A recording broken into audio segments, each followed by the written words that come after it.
So I had a crazy prom night. And on my prom, I just wanted to have the most traditional prom possible. I wanted to have a dream prom. I wanted to have the prom of every girl's dreams. So, on the night of my prom, I had a prom send off, which is just a very traditional thing. Your family and your friends all come together and they have a little party and they watch you with your date. You take some pictures and they send you off to the prom. My date comes in and we have a photographer and he starts to take our picture and everything, and before I know it, the first mishap of the night begins. The entire photo set booth, the metal pole holding up the background, slips somehow and falls on his head.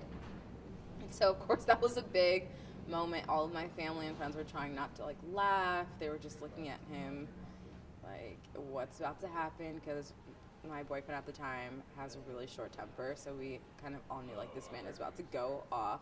But he was pretty calm and collected about it because, we were in a room full of adults. He had to keep it calm, but I could tell that he was pissed off. He was pissed.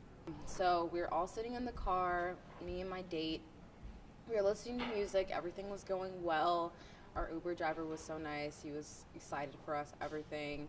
And I had this little bag that had little bedazzled gems on it, so cute, right? I thought, to match my dress. And I was just holding it in my lap, nervously, just holding it on my satin dress. So, as you can already tell, that was not a good combination. That did not go well. When we arrived at the prom, the driver took us to the hotel, and he's like, oh, it's here. We get out, and I look down at my dress, and it is in shambles. It's completely ripped up from the bag. And of course I was pissed. I was like, I just got here and my dress is already ruined. Number two, fail number two. As soon as I see my friends, everything, I'm not worried about it anymore. I just kind of let it go and try to have a good time. The prom really went great, to be honest. That's the only thing that did not go down in flames. We just had a good time, like any other prom. But we had a massive plan for after the prom. We wanted the party to just never end. We wanted to have fun forever, and we just all decided as a group of friends, the prom doesn't end after the prom. We're gonna have a whole other after prom party, and it's gonna be so fun. We have to do it. So we planned this out for months. We were looking for hotels, for Airbnbs, everything. But of course at that time everything is super expensive because everyone is looking for a space that night. So we all leave, we all go in the Uber, and I was trying to encourage my boyfriend at the time to be a gentleman and carry my things, carry my overnight bag. It was heavy, and I was, do you want to grab this for me? Take it into the car for me, everything along those lines that any good date should do. And so he does it. He piles it into the Uber. We all cram in there. We're listening to music, having fun all over again. And we all had these huge bags. I overpacked because I had such high expectations. I didn't know what we were going to do. I didn't know what we needed to bring. And so my anxiety was just bring everything that you own, and then you'll have it. You won't have to worry about it. So I brought all of my makeup. I brought about a week's worth of clothes. I brought everything.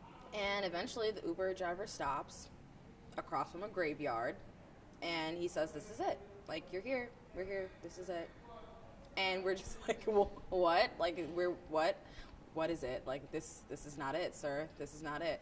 And he's just, yep, this is the address. He pulled up the address. Nope, this is it. Go get out. So we all get out with all of our belongings. So I thought. And we get the keys to unlock the door, and we start to walk upstairs.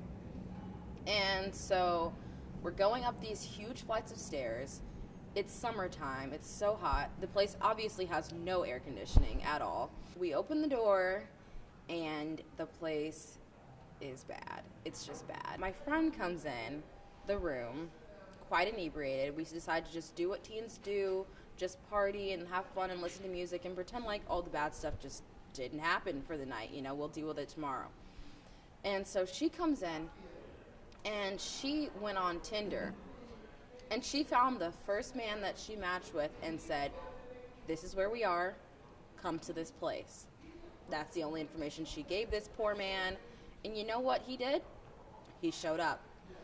And this older man walks through the door into this disgusting place, and he kind of just realizes that this is not the environment that he signed up for. He has no idea what's going on. He's so confused. I honestly feel bad for him, even though he's like an older man that decided to go to someone's prom after party. I don't know if he knew that information at the time, but he just came in very confused, and he was like, I'm here for Serenity, who's my best friend, and she comes out and is also confused. I don't think she really knew what was going on. And you know what? We just decided, hey, let's just forget about it. Let's all have a good night. All of my friends, the older man, let's all just forget about all the bad times and just pretend like it didn't happen, at least for the night. And we ended up having a pretty good time.